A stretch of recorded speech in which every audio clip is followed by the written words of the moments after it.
Praise the Lord. കർത്താവിൻ്റെ അതിപരിശുദ്ധമായ നാമം വാഴ്ത്തപ്പെടുമാറാകട്ടെ. ലോകമെമ്പാടും ഈ മീഡിയയിൽ കൂടെ എൻ്റെ ശബ്ദപരിധിക്കുള്ളിൽ ശ്രവിക്കുന്ന എല്ലാ മാന്യപ്രേക്ഷകർക്കും യേശുക്രിസ്തുവിൻ നാമത്തിലുള്ള സ്നേഹ വന്ദനങ്ങൾ പ്രാരംഭമായിട്ട് അറിയിക്കുന്നു. ഇപ്രകാരം നിങ്ങളുടെ മുമ്പിൽ ദൈവത്തിൻ്റെ വചനവുമായി കടന്നു വരുവാൻ സ്വർഗത്തിലെ ദൈവം എനിക്ക് തന്ന വിലപ്പെട്ട ഭാഗ്യത്തിനായി, അവസരത്തിനായി ഹൃദയംഗമായി ദൈവത്തോട് നന്ദി കരയേറ്റുന്നു. ലോകമെമ്പാടും ദൈവത്തിൻ്റെ ശബ്ദം കേൾക്കുന്നത് ഞങ്ങളുടെ ജീവിതത്തിൽ ഏറ്റവും സന്തോഷമാണ്. നിങ്ങൾക്ക് ഇപ്രകാരം ദൈവവചനത്തിൽ കൂടെ ദൈവത്തിൻ്റെ ശബ്ദം കേൾക്കുവാനായിട്ട് ലഭിക്കുന്ന അവസരം വലിയ ഭാഗ്യമായി കരുതുകയും ദൈവത്തിൻ്റെ ശബ്ദം കേൾക്കുവാനായി കാതോർക്കുകയും ചെയ്യാം. വലിയവനായ ദൈവം ഈ ദിവസങ്ങളിൽ ദൈവത്തിൻ്റെ ശബ്ദം നിങ്ങളിലേക്ക് കേൾപ്പിക്കട്ടെ. നിങ്ങൾ ആത്മാർത്ഥമായി പ്രാർത്ഥിക്കുന്നു. ദൈവത്തിൻ്റെ ശബ്ദം കേൾക്കുന്നത് നമ്മുടെ അനുദിന ജീവിതത്തിൽ ഏറ്റവും സന്തോഷത്തിനും അനുഗ്രഹത്തിനും മുഖാന്തരമായി തീരട്ടെ. പ്രത്യേകിച്ച് ഈ ദിവസങ്ങളിലായിട്ട് നമ്മൾ ദൈവവചനത്തിൽ നിന്ന് ചില സത്യങ്ങൾ അറിയുവാൻ, മനസ്സിലാക്കുവാനായിട്ട് പോവുകയാണ്. അതുകൊണ്ട് വളരെ പ്രാർത്ഥനയോടെ, ദൈവമേ അവിടെ എന്നോട് സംസാരിക്കണമേ എന്നുള്ള വളരെ പ്രാർത്ഥനയോടെ, വിനയത്തോടെ നാം ദൈവസന്നിധിയിലായിരിക്കുന്നെങ്കിൽ ദൈവം നമ്മോട് സംസാരിക്കുകയും ഇടപെടുകയും ചെയ്യും. ദൈവത്തിൻ്റെ ആ വലിയ സാന്നിധ്യത്തിലായിരുന്നു കൊണ്ട് നിങ്ങൾ ദൈവവചനം കേൾക്കുവാനായിട്ട് നിങ്ങളുടെ ശ്രദ്ധയെ ക്ഷണിക്കുന്നു. തുടർന്നുള്ള എല്ലാ എപ്പിസോഡുകളും നിങ്ങൾ ശ്രവിക്കുവാനായിട്ട് നിങ്ങളുടെ സ്നേഹത്തോടെ ഞാൻ ഓർമ്മിപ്പിക്കുന്നു. ദൈവവചനത്തിൽ നിന്ന് ധാരാളം സത്യങ്ങൾ ഈ നാളുകളിൽ നമുക്ക് മനസ്സിലാക്കുവാൻ ദൈവം നമുക്ക് ഭാഗ്യം തരുമാറാകട്ടെ. കുടുംബമായി ഇത് കാണണം. തുടർച്ചയായിട്ടുള്ള ദൈവത്തിൻ്റെ വചനം നിങ്ങളുടെ ജീവിതത്തിൽ സൗഖ്യവും തരും, സമാധാനം തരും. നിങ്ങളുടെ ഭവനത്തിൽ ദൈവത്തിൻ്റെ സാന്നിധ്യം തുറന്നുള്ള നാളുകളിൽ വരുവാൻ ഇടയാകട്ടെ. ഈ ശുശ്രൂഷ മുഖാന്തരം അതിന് ഇടയാകട്ടെ എന്ന് ഞങ്ങൾ പ്രാർത്ഥിക്കുന്നു. ലോകമെമ്പാടും ഈ വചനം കേട്ടുകൊണ്ടിരിക്കുമ്പോൾ ഹൃദയത്തിൻ്റെ അന്തർഭാഗത്ത് നിന്ന് ഞാൻ സത്യം നിങ്ങളോട് പറയാം. നിങ്ങളെക്കുറിച്ച് ദൈവത്തിന് വലിയ പദ്ധതിയുണ്ട്. അതുകൊണ്ടാണ് ഈ ശബ്ദം നിങ്ങളെ കേൾപ്പിച്ചുകൊണ്ടിരിക്കുന്നത്. അതുകൊണ്ട് ഈ ദിവസങ്ങൾ വളരെ പ്രാർത്ഥനയോടെ ഈ ശുശ്രൂഷയിലേക്ക് നിങ്ങളെല്ലാ സമയവും, ഈ പ്രോഗ്രാമുള്ള സമയങ്ങളിലെല്ലാം ട്യൂൺ ചെയ്യുവാനായിട്ടും അതുപോലെ തന്നെ നിങ്ങളുടെ ശ്രദ്ധയെ അത്തരണത്തിൽ ഞാൻ ക്ഷണിക്കുകയാണ്. ഇന്ന് നമ്മൾ ആരംഭിച്ചു തുടങ്ങുന്ന ഒരു ദൈവവചനത്തിലെ ഒരു പ്രത്യേക വിഷയം നിങ്ങളുമായി ഷെയർ ചെയ്യാൻ അത്ര ആഗ്രഹിക്കുന്നത്. തുടർന്നുള്ള ചില നാളുകൾ ദൈവവചനത്തിൽ നിന്ന് ദൈവവചനത്തിൽ മറഞ്ഞു കിടക്കുന്ന ചില മർമ്മീയ സത്യങ്ങൾ നമുക്കൊന്നിച്ച് മനസ്സിലാക്കാം. ദൈവം അതിന് നമ്മെ സഹായിക്കട്ടെ. ദൈവവചനത്തിൽ പഴയ നിയമത്തിലെ സമാഗമന കൂടാരം എന്നുള്ള വിഷയമാണ് ഈ ദിവസങ്ങളിൽ നമ്മൾ പഠിക്കുവാനായിട്ട് തുടങ്ങുന്നത്. ദൈവവചനം പഠിക്കുവാനായി താല്പര്യമുള്ള എല്ലാ ആളുകൾക്കും അറിയാം, ദൈവവചനത്തിൽ വളരെ ആത്മീയ സത്യങ്ങൾ അടങ്ങിയിരിക്കുന്ന ഒരു ഭാഗമാണ് സമാഗമന കൂടാരത്തിൻ്റെ ഭാഗങ്ങളിൽ നമുക്ക് കാണുവാനായിട്ട് കഴിയുന്നത്. അതിൽ ദൈവം നിഴലായി കാണിച്ചിരുന്ന ഓരോ കാര്യങ്ങളിലും ആ സത്യങ്ങൾ നമ്മൾ ഓരോന്നെടുത്ത് പഠിക്കുമ്പോൾ നമ്മുടെ ആത്മീയ ജീവിതത്തിന്, പ്രത്യേകിച്ച് ആത്മീയമായി വളരുവാൻ ആഗ്രഹിക്കുന്ന എല്ലാവർക്കും അതൊരു അനുഗ്രഹമായി തീരും. അതുകൊണ്ട് നിങ്ങൾ വളരെ പ്രാർത്ഥനയോടെ ഇത്തരണത്തിൽ നിങ്ങളുടെ ശ്രദ്ധയെ ഞാൻ ക്ഷണിക്കുകയാണ്. വരും ദിവസങ്ങൾ നമുക്കത് ധ്യാനിക്കാം. നമ്മൾ സമാഗമന കൂടാരത്തെക്കുറിച്ച് ചിന്തിക്കുമ്പോൾ ആദ്യമായി ഇന്ന് ഞാൻ അതിൻ്റെ ഒരു ഇൻട്രൊഡക്ഷൻ എന്ന നിലയിൽ, അതിൻ്റെ ഒരു ആമുഖം എന്ന നിലയിൽ ചില സത്യങ്ങൾ നിങ്ങളോട് ഓർമ്മിപ്പിക്കാൻ അത്ര ആഗ്രഹിക്കുന്നത്. ഈ സമയങ്ങളിൽ നമ്മൾ ദൈവവചനത്തിൽ അതിന് ആധാരമായിട്ട് നമ്മൾ പുറപ്പാട് പുസ്തകം 25-ാം അധ്യായം അതിൻ്റെ 8-ാം വാക്യം വായിക്കുമ്പോൾ നമുക്കവിടെ കാണുവാൻ കഴിയുന്നുണ്ട്. പുറപ്പാട് പുസ്തകം 25-ാം അധ്യായം, എക്സോഡസ് ചാപ്റ്റർ 25:8, 8-ാമത്തെ വാക്യത്തിലേക്ക് വരുമ്പോൾ ദൈവം ആദ്യമായി ചെയ്യുന്ന ഒരു കാര്യം അവിടെ രേഖപ്പെടുത്തിയിരിക്കുന്നത് കാണുവാൻ കഴിയും.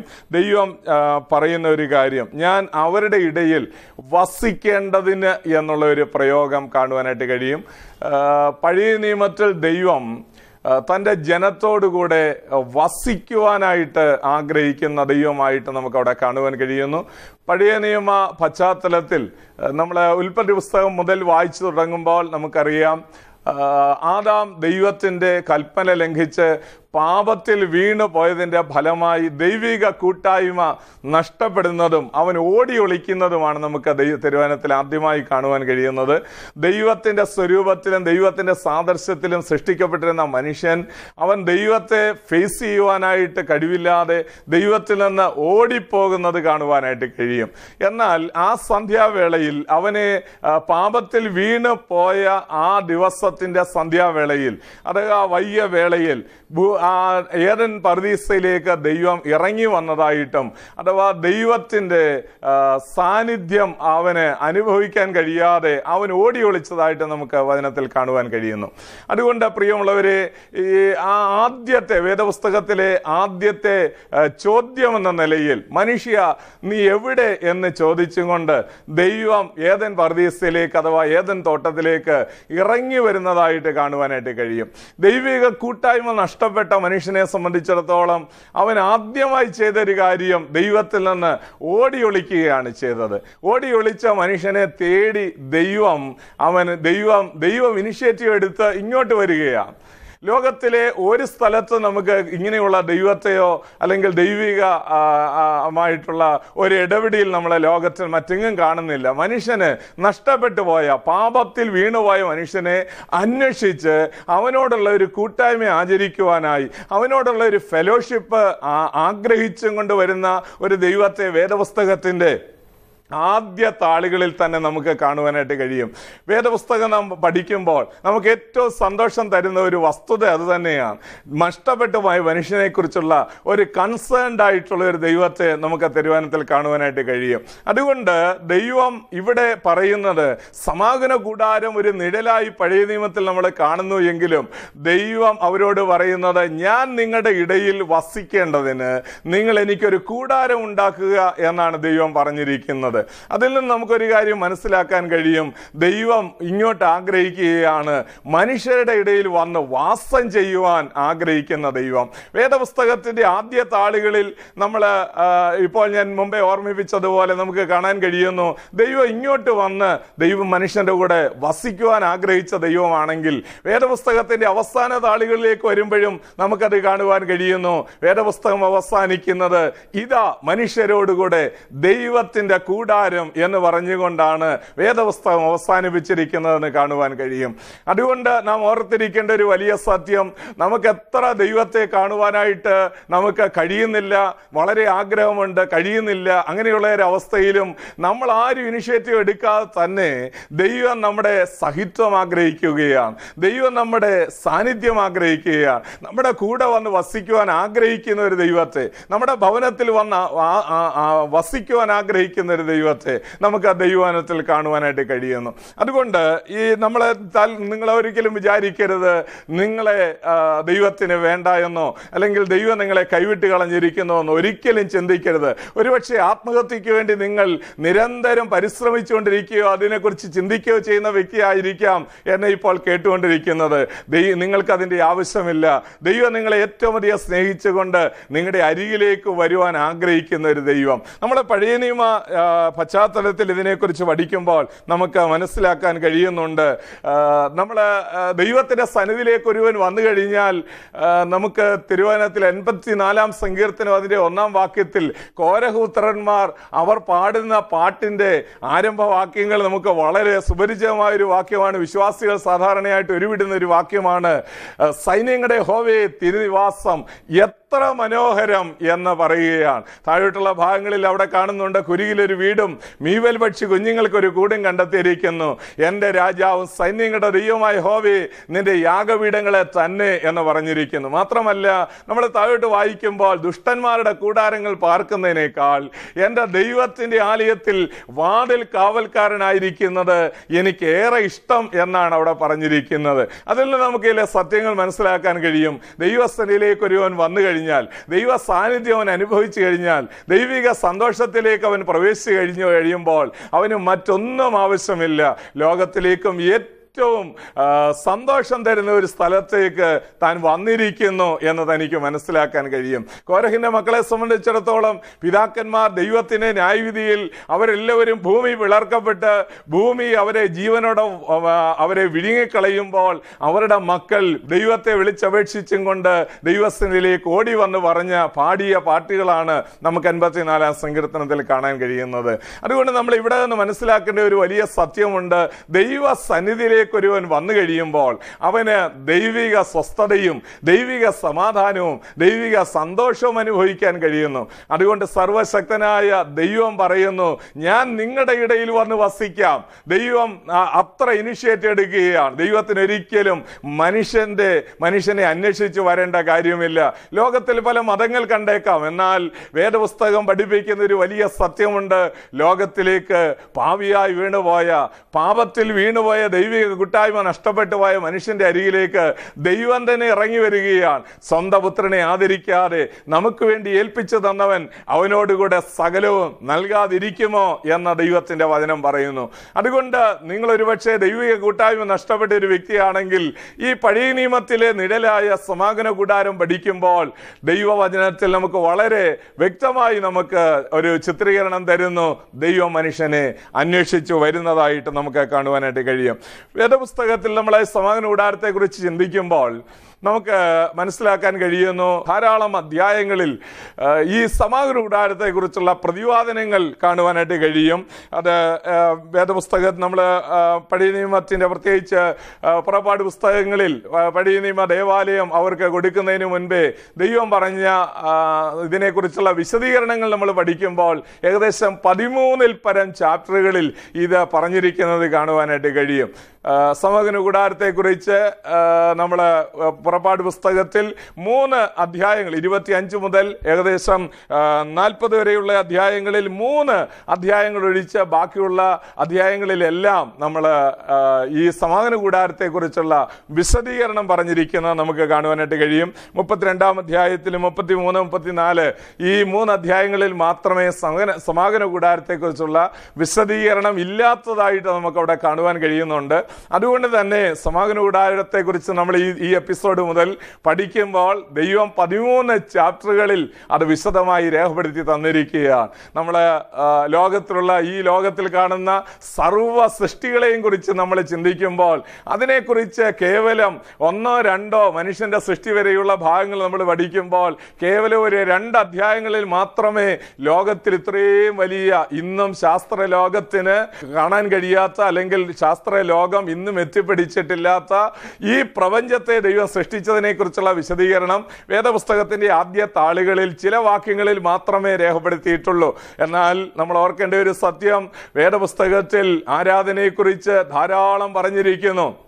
ലേവ്യ പുസ്തകം നമ്മൾ പഠിക്കുമ്പോൾ ധാരാളം അധ്യായങ്ങൾ അതിനുവേണ്ടി വേദപുസ്തകത്തിൽ നീക്കിവെച്ചിരിക്കുന്നത് കാണുവാൻ കഴിയും. എന്ന് പറഞ്ഞാൽ അതിൻ്റെ അർത്ഥം ഈ ലോകത്തിലെ പല അത്ഭുതകരമായിട്ടുള്ള കാര്യങ്ങളെക്കാൾ ഉപരിയായി മനുഷ്യൻ ആത്മീയമായി അറിഞ്ഞിരിക്കേണ്ട പല സത്യങ്ങൾ അത്രയും ദൈവം ആഗ്രഹിക്കുന്നു എന്നുള്ളത് കൊണ്ടാണ് ദൈവം അത്രയും വിശദമായി അതിനെക്കുറിച്ച് പറയുവാനായി വേദപുസ്തകത്തിൽ സമയമെടുത്തിരിക്കുന്ന, അല്ലെങ്കിൽ അതിനുവേണ്ടി അധ്യായങ്ങൾ വേർതിരിച്ചിരിക്കുന്നത് എന്നാണ് ഞാൻ പറഞ്ഞു വന്നത്.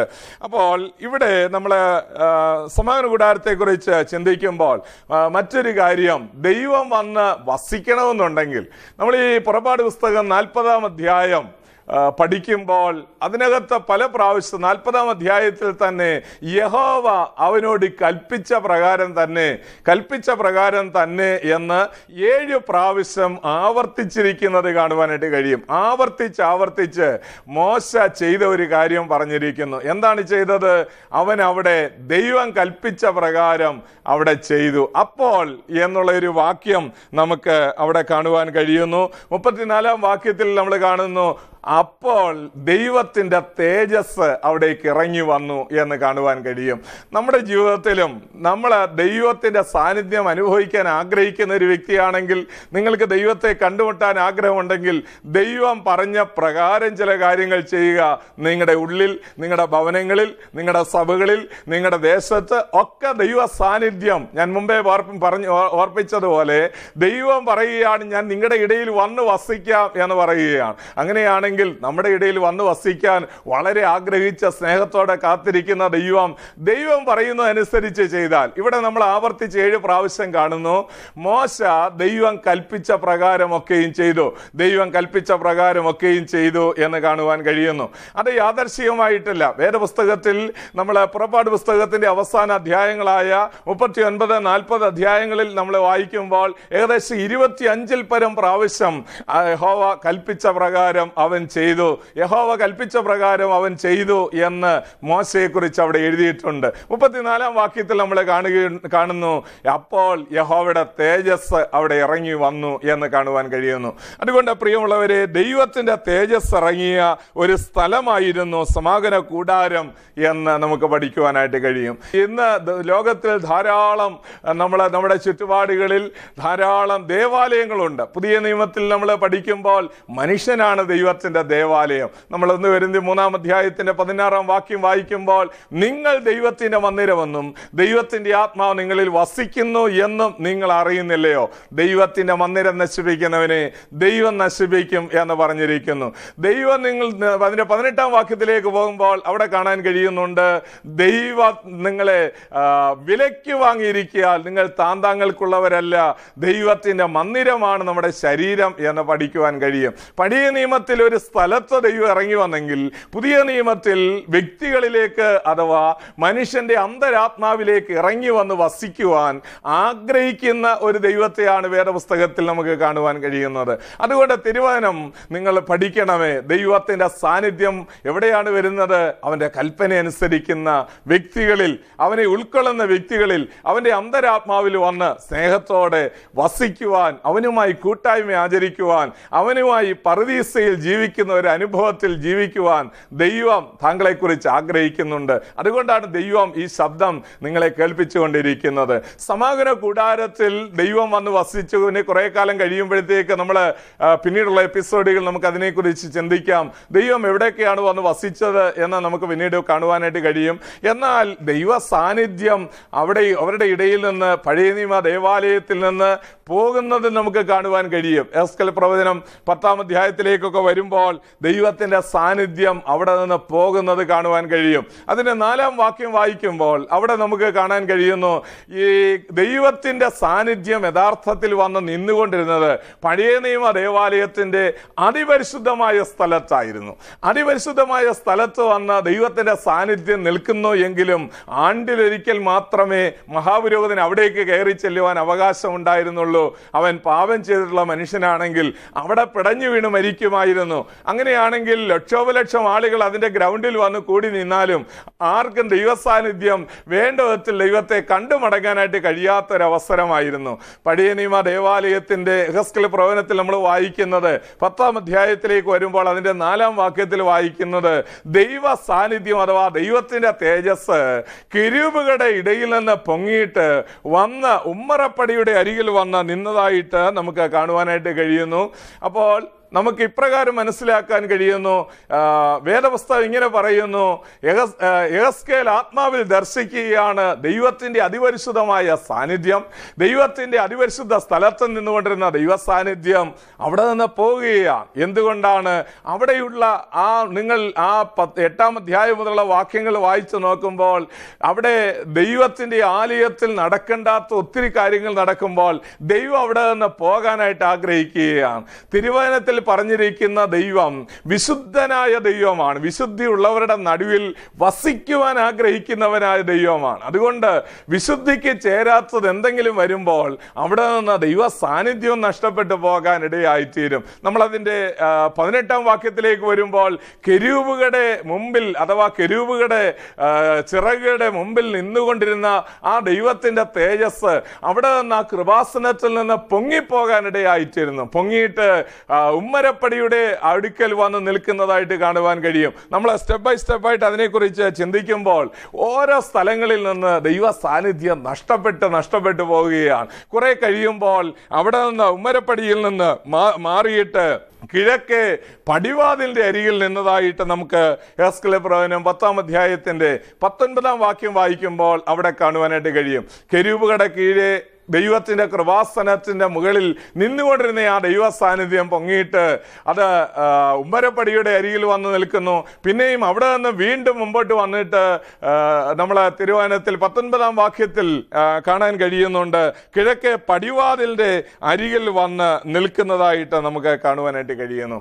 അപ്പോൾ ഈ സമാഗമന കൂടാരത്തിൽ അഥവാ ദൈവത്തിന്റെ സാന്നിധ്യം താൻ തന്നെ വരാം എന്ന് പറഞ്ഞിരുന്ന ആ സ്ഥലത്ത് നിന്ന് നിന്ന് തന്നെ ദൈവത്തിൻ്റെ സാന്നിധ്യം പോകുന്നത് നമുക്ക് കാണുവാൻ കഴിയും.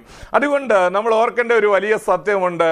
അരുതാത്ത കാര്യങ്ങൾ നടന്നാൽ ദൈവ സാന്നിധ്യം ഒരിക്കലും അവിടെ നിൽക്കുകയില്ല. ദൈവത്തിൻ്റെ ഹിതപ്രകാരം, ദൈവത്തിൻ്റെ ഇഷ്ടപ്രകാരം ജീവിച്ചു വരുന്ന ഒരു വ്യക്തിയുടെ അന്തരാത്മാവിൽ ആവസിക്കുന്ന ദൈവത്തിൻ്റെ പരിശുദ്ധാത്മാവിൻ്റെ സാന്നിധ്യം അഥവാ ദൈവ സാന്നിധ്യം, നമ്മളെ തന്നെ ഒന്ന് ശോധന ചെയ്ത് നോക്കാം. ദൈവമേ, എൻ്റെ ഉള്ളിൽ അങ്ങയുടെ സാന്നിധ്യമുണ്ടോ? എൻ്റെ ഭവനത്തിൽ അങ്ങയുടെ സാന്നിധ്യമുണ്ടോ? എൻ്റെ കുഞ്ഞുങ്ങളിൽ അങ്ങയുടെ സാന്നിധ്യമുണ്ടോ? നമ്മുടെ സഭകളിൽ അങ്ങയുടെ സാന്നിധ്യമുണ്ടോ? അതോ ദൈവത്തിൻ്റെ സാന്നിധ്യം വിട്ടു പോയോ എന്ന് നമുക്ക് ശാന്തമായി പരിശോധിക്കാം. കർത്താവിൻ്റെ സാന്നിധ്യം വിട്ടുപോയാൽ അത് എത്ര പരിതാപകരമായൊരു കാര്യമായിരിക്കും. നമ്മൾ യേശുക്രിസ്തുവിൻ്റെ അവസാന സമയങ്ങളിലേക്ക് നമ്മൾ ചിന്തിക്കുമ്പോൾ മനസ്സിലാകും, കർത്താവ് ശിഷ്യന്മാരുമായി ദേവാലയത്തിൽ ചുറ്റി നടന്ന് അവിടെയുള്ള പണികളൊക്കെ കാണുന്നുണ്ട്. അവർ വളരെ മനോഹരമായ ദേവാലയമൊക്കെ കാണിച്ച് അതിൽ കല്ലുകളിൽ കൊത്തിയിരിക്കുന്ന മനോഹരമായ കാര്യങ്ങളൊക്കെ കാണിച്ചും കൊണ്ട് കർത്താവിനെ അതിശയപ്പെടുത്തത്തക്ക നിലയിൽ കാര്യങ്ങൾ പറയുമ്പോൾ, അല്പം കഴിയുമ്പോൾ കർത്താവ് കിദ്രോൻ തോട്ട് കിടന്ന് പോകുന്നതായിട്ട്, ഒലിവുമലയ്ക്ക് പോയതായിട്ട് കാണുവാൻ കഴിയുന്നു. എന്നാൽ അവിടെ നിന്ന് പോകുന്നതിന് മുൻപേ കർത്താവ് ഒരു വാക്ക് പറഞ്ഞിട്ടാണ് പോയത്. കർത്താവിൻ്റെ നാമത്തിൽ വരുന്നവൻ വാഴ്ത്തപ്പെട്ടവനെന്ന് നിങ്ങൾ പറയുന്ന കാലം വരെ ഞാൻ പോവുകയാണ് എന്ന് പറഞ്ഞ്, അഥവാ കർത്താവ് അവിടെ നിന്ന് പോകുന്നത് കാണുവാൻ കഴിയുന്നു. കിദ്രോൻ തോട് കടന്ന് കർത്താവ് പോകുമ്പോൾ ചില കാര്യങ്ങൾ ദേവാലയത്തിന്റെ മുറ്റത്ത് നിന്നുകൊണ്ട് പറയുന്നുണ്ട്. ഈ കല്ലിന്മേൽ കല്ല് ശേഷിക്കാത്ത ഒരു കാലം വരുന്നു. കർത്താവ് പ്രവചന രൂപേണ പറഞ്ഞത് എന്ന് നമുക്കതിനെ വിശേഷിപ്പിക്കാൻ കഴിയും. കർത്താവ് അവിടെ നിന്ന് പോയി ഏകദേശം 39 വർഷങ്ങൾ കൂടെ പിന്നീട് ദൈവത്തിന്റെ ദയ ആ യഹൂദ ജനത്തെ പിന്തുടർന്നുകൊണ്ടിരുന്നു. എന്നാൽ വർഷങ്ങൾ വലുത് കഴിഞ്ഞപ്പോൾ തീത്തോസ് കൈസർ എന്താ ചെയ്തത്? ആ ദേവാലയം AD 70 മുഴുവനായിട്ട് നശിപ്പിക്കുകയും കർത്താവ് പറഞ്ഞതുപോലെ ആശ്ചര്യമായി അത് സംഭവിക്കുകയും ചെയ്തു. ദേവാലയത്തിന്റെ ഒരു കല്ല് പോലും ശേഷിക്കാതെ അതിന്റെ അടിസ്ഥാന കല്ലുകൾ പോലും മറിച്ചു കളയത്തക്ക നിലയിൽ തീത്തോസ് കൈസർ ചെല്ലുകയുണ്ടായി. ഞാൻ പറഞ്ഞു, ഇത് ലോക ചരിത്രത്തിൽ ഒരു സത്യമാണ്. ഞാൻ പറഞ്ഞു വന്നതിന്റെ താല്പര്യം, കർത്താവ് ഇവിടെ നിന്ന് പോയി ക്രൂശിലേക്കാണ് പോയത്. ദൈവ സാന്നിധ്യം ആ ദേവാലയത്തിൽ നിന്ന് പോകുവാൻ ഇടയായി തീർന്നു. അതുകൊണ്ട് എന്നെ കേട്ടുകൊണ്ടിരിക്കുന്ന പ്രിയമുള്ളവരെ, നിങ്ങളുടെ അന്തരാത്മാവിൽ ദൈവം വസിക്കുവാൻ ആഗ്രഹിക്കുന്നു. ദൈവ സാന്നിധ്യം ആഗ്രഹിച്ചു കൊണ്ടിരിക്കുന്നു. കർത്താവിനായിട്ട് നിങ്ങളുടെ ഹൃദയം തുറന്നു കൊടുക്കുമോ? കർത്താവ് നിങ്ങളുടെ ഉള്ളിൽ വന്ന് വസിക്കും. നിങ്ങളുടെ ഭവനം തുറന്നു കൊടുക്കുമോ? നിങ്ങളുടെ വീട്ടിൽ വന്ന് കർത്താവ് വസിക്കും. നിങ്ങളുടെ സഭ കർത്താവിനായിട്ട് തുറന്നു കൊടുക്കുമോ? കർത്താവ് നിങ്ങളുടെ ആ സഭയിലേക്ക് വരും. നിങ്ങളുടെ ദേശം കർത്താവ് വന്ന് വസിക്കുവാൻ കഴിയുന്ന ഒരു ദേശമായി മാറുവാൻ നിങ്ങൾ ആഗ്രഹിച്ച് പ്രാർത്ഥിക്കുമോ? എത്ര സന്തോഷമായിരിക്കും. ഇതാ മനുഷ്യരോടുകൂടെ ദൈവത്തിന്റെ കൂടാരം എന്ന് പറയുന്ന ആ അനുഭവത്തിലേക്ക് വരുവാൻ ദൈവത്തിന് നിങ്ങളെക്കുറിച്ച് ആഗ്രഹമുണ്ട്. അതുകൊണ്ടാണ് ഈ ശബ്ദം ദൈവം നിങ്ങളെ കേൾപ്പിക്കുന്നത്. നിങ്ങൾ ആത്മാർത്ഥമായി അങ്ങനെ ആഗ്രഹിക്കുന്നെങ്കിൽ നിങ്ങൾ എന്നോട് ചേർന്ന് പ്രാർത്ഥിക്കുമോ? ദൈവമേ, എൻ്റെ ഉള്ളിലേക്ക് അങ്ങയുടെ സാന്നിധ്യം വരുവാൻ ആഗ്രഹിക്കുന്നു. എൻ്റെ ഭവനത്തിൽ നീ വരുവാൻ ആഗ്രഹിക്കുന്നു. എൻ്റെ കുഞ്ഞുങ്ങളിൽ വരുവാൻ, എൻ്റെ ജീവിത പങ്കാളിയിലേക്ക് വരുവാൻ, എൻ്റെ സഭയിലേക്ക് അങ്ങ് വരുവാൻ ഞാൻ ആഗ്രഹിക്കുന്നു എന്ന് പറയാം. എന്നോട് ചേർന്ന് നിങ്ങൾ പ്രാർത്ഥിക്കാം. ആയിരിക്കുന്ന സ്ഥാനത്ത് നിങ്ങൾ തലകളെ വണക്കുമോ? എൻ്റെ കൂടെ പ്രാർത്ഥിക്കുമോ? ദൈവമേ, അങ്ങയുടെ സാന്നിധ്യം എനിക്ക് വേണം. അങ്ങയുടെ സാന്നിധ്യത്തിൽ ജീവിക്കുവാൻ, അങ്ങയോട് ചേർന്ന് വസിക്കുവാൻ എനിക്ക് ആഗ്രഹമുണ്ട്. ദൈവം പറയുന്നു, കർത്താവ് പറയുന്നു, നിങ്ങളുടെ ഇടയിൽ ഞാൻ വന്ന് വസിക്കേണ്ടതിന് നിങ്ങൾ എനിക്കൊരാലയം ഉണ്ടാക്കുക എന്ന് പറഞ്ഞു. ദൈവത്തിനിന്ന് ഭൗതികമായ ഒരു കെട്ടിടങ്ങളുടെയും ആവശ്യമില്ല. 2-3 പേർ എൻ്റെ നാമത്തിൽ കൂടി വരുന്നിടത്തൊക്കെയും അവിടുന്ന് വരാം എന്ന് പറഞ്ഞിട്ടുണ്ട്. അവരുടെ നടുവിൽ വരാം എന്ന് പറഞ്ഞിട്ടുണ്ട്. നിങ്ങളുടെ ഒരു കൊച്ചു കുടുംബത്തിൽ കർത്താവ് വന്ന് വസിക്കും. നിങ്ങളുടെ ഉള്ളിൽ കർത്താവ് വന്ന് വസിക്കും. ഇന്ന് ഈ എപ്പിസോഡിൽ നിങ്ങളോട് ദൈവാത്മാവ് ഒരു വാക്കെങ്കിലും സംസാരിച്ചെങ്കിൽ ദൈവത്തോട് പറഞ്ഞാട്, കർത്താവേ, അങ്ങൻ്റെ ഉള്ളിൽ വന്ന് വസിക്കണമേ. അങ്ങയുടെ സാന്നിധ്യം എൻ്റെ ഉള്ളിൽ വസിക്കുവാൻ ഞാൻ ആഗ്രഹിക്കുന്നു. എന്നെ തന്നെ അതിനായി ഞാൻ വിട്ടുതരുന്നു. ആമേൻ. ദൈവത്തിന്റെ വചനം പറയുന്നു, ഞാൻ വാതിൽക്കൽ നിന്ന് മുട്ടുന്നു. ആരെങ്കിലും എൻ്റെ ശബ്ദം കേട്ട് വാതിൽ തുറന്നാൽ ഞാൻ അവൻ്റെ അടുക്കൽ വന്ന് ഞാൻ അവനോടും അവൻ എന്നോടും കൂടെ അത്താഴം കഴിക്കും. ദൈവവുമായിട്ടുള്ള കൂട്ടായ്മയിലേക്ക് വരുന്ന നിമിഷങ്ങളായിത്തീരും. ഞാൻ പ്രാർത്ഥിക്കാം. നിങ്ങൾ എന്നോട് ചേർന്ന് നിങ്ങളുടെ ഹല്ലേലൂയ മാറിലേക്ക്, നിങ്ങളുടെ നെഞ്ചിലേക്ക് കരങ്ങൾ ചേർത്ത് പിടിച്ചും കൊണ്ട് ദൈവത്തോട് ആത്മാർത്ഥമായി പ്രാർത്ഥിക്കാം. പരിശുദ്ധ പിതാവേ, ലോകമെമ്പാടി മീഡിയയിൽ കൂടെ എന്നെ കേട്ടുകൊണ്ടിരിക്കുന്ന എല്ലാ മാന്യ പ്രേക്ഷകർക്കും വേണ്ടി അടിയൻ പ്രാർത്ഥിക്കുന്നു. അവരുടെ ഉള്ളത്തിലേക്ക് കർത്താവിനെ കൈക്കൊണ്ട ഈ നിമിഷത്തിനായി സ്തോത്രം. അങ്ങയുടെ സാന്നിധ്യം അവരുടെ ഉള്ളിൽ അനുഭവിക്കാൻ കഴിഞ്ഞതിനായി നന്ദി. ആ ഭവനത്തിലേക്ക് അങ്ങ് ചെന്നതിനായി സ്തോത്രം. കർത്താവേ, അങ്ങ് ഇപ്പോൾ തന്നെ അവരുടെ ഹല്ലേലൂയ ഭവനങ്ങളിൽ രാജാതിരാജാവായി വന്നതിനായും വസിക്കുന്നതിനായി സ്തോത്രം. അതുമാത്രമല്ല, അവരുടെ സഭയിൽ അങ്ങ് ചെല്ലുമെന്നുള്ളതിനായി സ്തോത്രം. അടുത്ത ആഴ്ച ആരാധനയ്ക്ക് മുമ്പായി അങ്ങയുടെ സാന്നിധ്യം വെളിപ്പെടുവാൻ കർത്താവേ ആ സഭയെ സഹായിക്കണം. ഇത് കേട്ടുകൊണ്ടിരിക്കുന്ന ആ ദൈവദാസന് വേണ്ടി അടിയൻ പ്രാർത്ഥിക്കുന്നു. ദൈവാത്മാവേ, ആ സഭയിൽ ദൈവ സാന്നിധ്യം ഇറങ്ങുമാറാകട്ടെ. അങ്ങയുടെ പരിശുദ്ധാത്മാവ് അതിനെ സഹായിക്കുന്നുള്ളതിനായി സ്തോത്രം. യേശു ക്രിസ്തു മുഖാന്തരം ഇളയവൻ ചോദിക്കുന്നു, കൃതം കേൾക്കുമാറാകട്ടെ. ഈ വചനങ്ങളാൽ കർത്താവ് നിങ്ങളെവരെയും സഹായിക്കുമാറാകട്ടെ.